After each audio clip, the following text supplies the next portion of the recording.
It's been 8 months since I subjected myself to reading Eggnoid, and months went by. So I thought I wouldn't touch the story again. But y'all started watching the video, comment after comment. I couldn't escape. I couldn't escape Eggnoid. So here I am back with another video. Y'all seem to like the last video, so I hope you like this one again. I'm not letting y'all settle into the year 2024. We did not leave Eggnoid behind last year. We brought it back. How it do, how it been? This is Jen Star, run by two sisters, and it's me, Jen, and Eggnoid is yet again my victim. Or am I the victim? Or are you the victim? We shall see. Like previously, I'll read 10 chapters and we'll see if Eggnoid is still weird. I suggest you watch the first video, but to recap, lonely, terribly lonely Ran is visited at night by an egg-shaped spaceship, and she is blessed to be the adoptive parent of a teen baby. This grown boy, Eggy, sees Ran as his mother. She sees him as both a child and as a hot teen. Give it up for family, you guys. Ran is also living alone. Her aunt is her guardian. Her parents are dead. Her ex-best friend, who she has a crush for, also likes her back, but is pretending to be in a relationship with another girl for reasons I do not care to remember. I hope no one out here thinks that I'm bashing Eggnoid or the creator, but let's move on to chapter 11. Y'all, I physically sighed and started tearing. I just started reading again and I already want to stop. We pick up where we left off, where Ran is broke, has no lunch, and Ulfi brings her food, which confuses Ran. We see more why Ulfi has decided to do all this BS. It's because Ran only cared about being his friend and didn't care about making connections with others in the class. So he's doing this with the hope that she branches out and talks with classmates, which she hasn't done yet. Like, remember, she chose to do a group project alone. Ran not wanting to be anyone else's friend scares Ulfi, and he tries to give her a reality check, but she just has this blank expression on her face while bringing up the promise they made as kids. Kids! A promise that he agreed to stay by her side forever. My God, that's some fucking pressure. Ulfi, I apologize for any flack that I gave you. You need to run in the opposite direction and never turn back, is what I would say if he generally saw Ran as a clingy friend who he wants nothing to do with. This boy is doing whatever he can to get her to have other friends, but it's all this pretending the best way. She gave up on all her other friends, stuck to you like glue after her parents' death, and now that she doesn't have you, she magically makes other friends. This seems all too simple of a problem to solve. Yet now Grace is going to get dragged into their issues, and if the story gets a love triangle or square or circle or whatever, I'll honestly just lose it. We should not decide whether she should be with her son or her childhood best friend. It seems like a no-brainer, but also I don't like either Ran or Ulfi. But if I have to choose with no evidence to back it up, Ulfi should just be with Grace. I'll just add that I disagree with some comments that it isn't Ulfi's responsibility to introduce Ran to people. Yes, if she's only been with him, it makes sense that he could help her build relationships by introducing her to people. But baby, she's grown. Ran goes to cry in the bathroom and overhears girls talking about how clingy she is with Ulfi and how she isn't being bullied because she chose to be alone. Ran understands what she has done and how Ulfi must have felt with her actions, and I just wish she kind of realized that on her own, but oh well. However, later, one of the girls that Ran overheard earlier, who's the class president, apologized for what happened in the bathroom, and we end up finding out that the class president is manipulative, that she actually had a hand with isolating Ran from the class. The fuck are we doing here? So, is it Ran's fault or not? Why is the class president doing this? What's her plan? If this is because she likes Ulfi, is jealous of Ran, or is getting revenge on Ran for something, then why can't this just be a cute story of found family? After crying, Ran goes home and Eggy notices that she's sad. Ran makes a comment alluding to unaliving herself if Eggy wasn't there, and wow.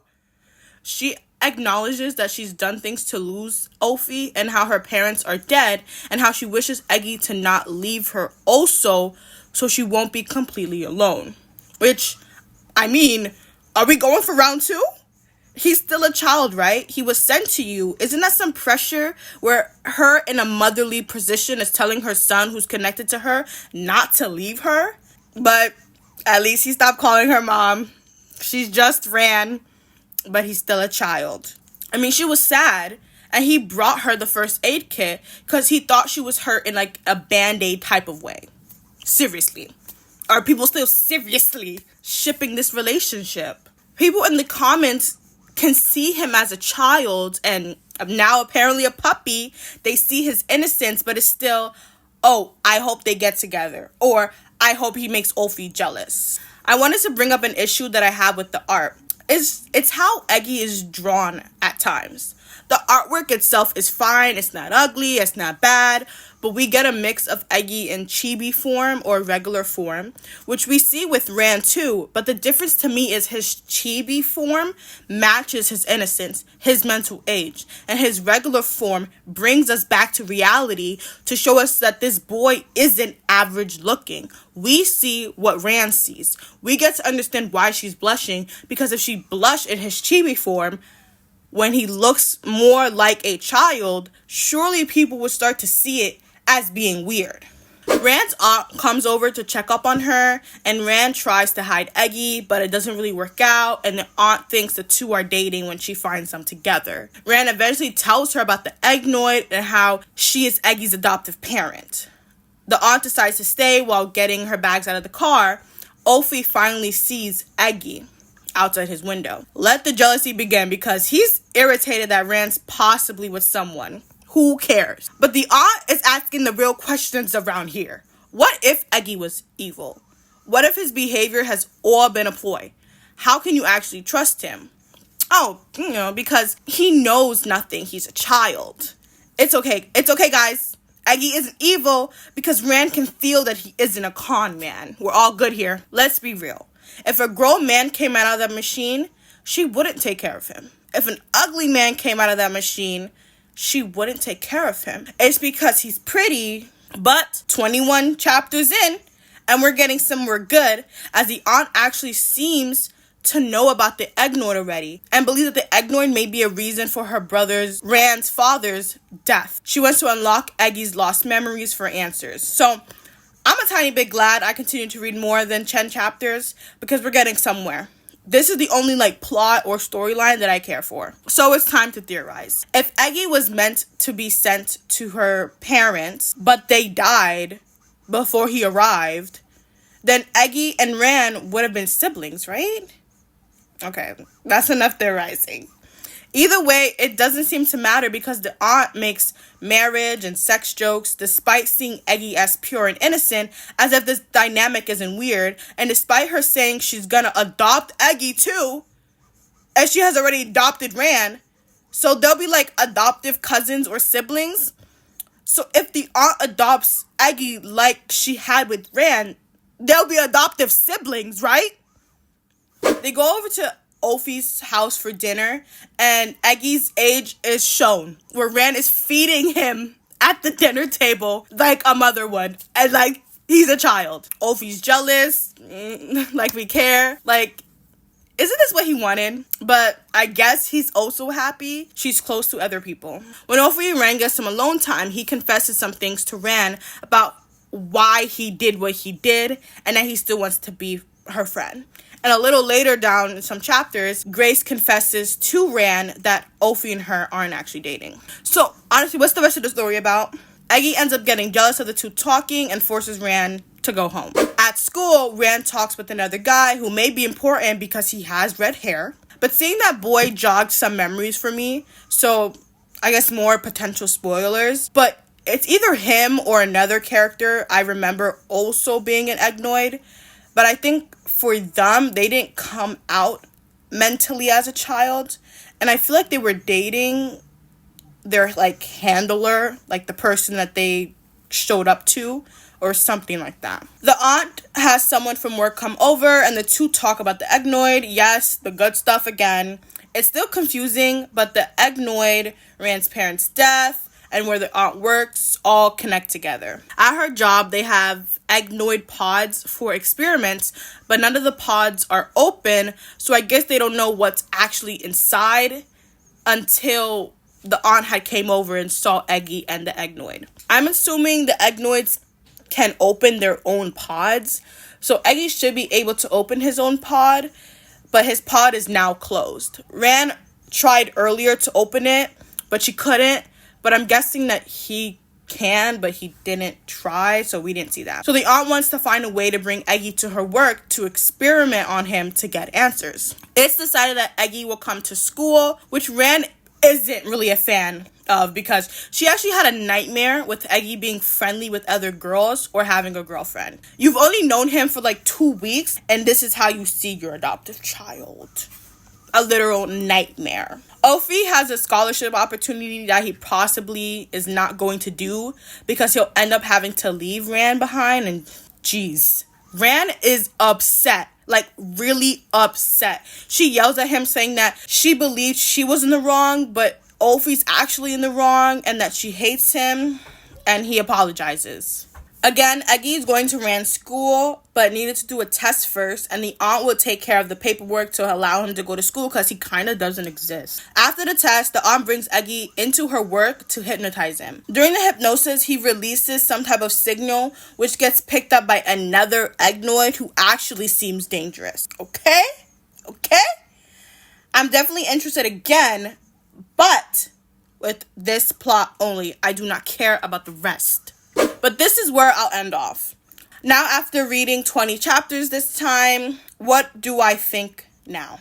It's still weird. What do you guys think now? My thing about this concept is that actions like this can actually happen, right? Where adoptive or foster parents have relations with their adopted or foster kids when they were caring for them as a kid or when they're much older, whether still or out of their care. I get WEBTOON caters to kids, so most likely those in the comment section are kids and teens. But that seems to be an understanding about real life they just don't quite understand. They do understand the concept of incest, as they explain why this relationship isn't that, but can't grasp why, even if they aren't related by blood, that this is very weird.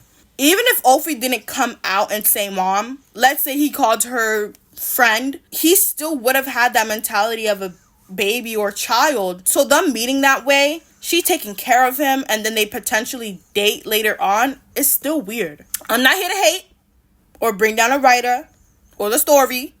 I'm just sharing my opinion on how this story doesn't sit right with me, and the red flags are jumping out at me. Now that I'm older and I find the story again, let's say it, weird. If you don't, then that's your opinion and a stance we just don't share. To me, it doesn't matter what justification the story gives to explain this relationship as acceptable later on. We and Rand are introduced to Eggy as a baby. The voice from the pod explains that.